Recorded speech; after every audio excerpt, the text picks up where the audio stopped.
নমস্কার। আজ 25শে বৈশাখ, কবিগুরুর জন্মোৎসব। কবির প্রতি আমার ছোট্ট নিবেদন।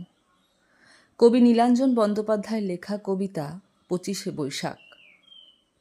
একটি গাছে রোজ সকালে ঠিক দুখানি ফুল, একটি গাছে রোজ সকালে হিসেবটা নির্ভুল। ঠিক দুখানি ফুল ফুটবে না এর বেশি, একটি নেবে সুদর্শনা, অন্যটা উর্বশী। ঠিক দুখানি ফুল জ্যৈষ্ঠ আষাঢ় শ্রাবণে আশ্বিনে, কার্তিকে আর ফাল্গুনে বা ভাদ্র মাসের দিনে। কিন্তু ধরো হঠাৎ যদি 25শে বৈশাখে সে গাছে ফুল দুটি নয় 3টি ফুটে থাকে। সুদর্শনা উর্বশী তার ভাগ করেছে ঠিক, একটি দুটি 3টি ফুলই রবীন্দ্রনাথ নিক। নমস্কার।